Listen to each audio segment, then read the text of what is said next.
My fellow Americans, before I get to the heart of my remarks today, I want to mention some important legislation currently before the Congress. I'm sure you're all aware of the difficulties some countries are having in meeting payments on their debts. Their problem touches all of us in a very real way and indeed poses a threat to the stability of the world financial order.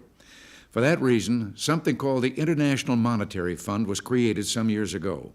It's better known as the IMF, and that's how I'll refer to it. Nations, including our own, contribute to IMF, and countries with temporary balance of payment problems borrow from it on a short-term basis. In order to get a loan, they have to agree to terms the fund managers lay down with regard to correcting the practices and policies that contribute to their financial difficulties. I've asked the Congress to approve an $8.5 billion contribution to the fund. Some in the Congress and a great many citizens think this is a giveaway which will increase our deficit. The IMF is not foreign aid, and the $8.5 billion is not being given away. We will have additional drawing rights in that amount from the IMF. In fact, in its entire history, the two countries that have borrowed the greatest amounts from the fund have been the United Kingdom and the United States. The sum we're asking Congress to approve does not increase our budget and is returned with interest as loans are repaid. In addition, it creates jobs because it keeps the wheels of world commerce turning. Exports account for 1 out of 5 manufacturing jobs in the United States. The IMF and its programs help keep Americans at work. This is important legislation for international economic stability, and I hope you will support it. But today, I want to speak only of, or not speak, I should say, of great national issues. Instead, I'm taking to the airwaves in hopes we can save one little 11-month-old girl from Texas and many others like her. The young girl from Texas is Ashley Bailey, and all 11 pounds of her are in critical condition at the University of Minnesota Hospital in Minneapolis. She is now fed intravenously and has but 2 or 3 weeks to live unless she receives a liver transplant. Back in May, Congressman Charlie Stenholm of Texas wrote me of the plight of this baby girl who must receive a transplant to survive. The surgery was estimated to cost $140,000. The congressman said there had been a tremendous outpouring of community and business support in the ability to live. They would have no hesitation in saying, save that little girl.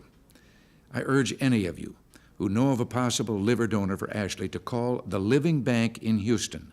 The number is 800-528-2971. I repeat, the number 800-528-2971. Please call. There are many other children like Ashley. We're looking for donors for them as well. Right here in the White House, we have an electrician, Stuart Thomas, whose daughter Candy, another 11-month-old girl, is waiting for a transplant. The helicopter squadron at Andrews Air Force Base is alerted to transport Candy and her mother to Pittsburgh as soon as a suitable liver is found. In the last few days, we lost little Courtney Davis from Beaumont, Texas, and Michelle Haychard from Shenandoah Heights, Pennsylvania, because we couldn't find livers to save their lives. Nancy and I received so many requests from families in need of organ donors that I directed the Surgeon General to conduct a conference on organ transplants. The major recommendation was to develop a public awareness program on organ donorship. This is underway, and I hope my broadcast today adds to the momentum. The project will stress education for doctors, state highway police, hospital officials, and others on the need to consider organ donorship when accidental death occurs. America has faced shortages in the past of everything from nylons during World War II to oil in the 1970s. But modern medical science has provided us with a new shortage, a shortage of living organs, livers, hearts, lungs, eyes, kidneys. I urge all Americans to fill out donor cards, little cards you carry in your wallet or purse that in the event of your death offer the hope of life to others. You can obtain these cards by simply calling your local kidney, heart, or lung associations. Americans are giving people. In many of the cases where these very expensive operations are essential, local citizens have raised money to help the families in need. I've already mentioned the community support given to Ashley.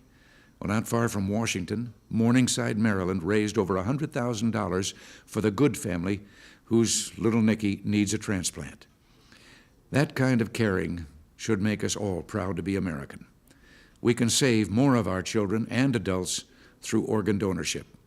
Organ donors offer the greatest gift of all, the gift of life.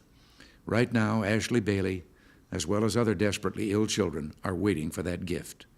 Please help us find donors for these children.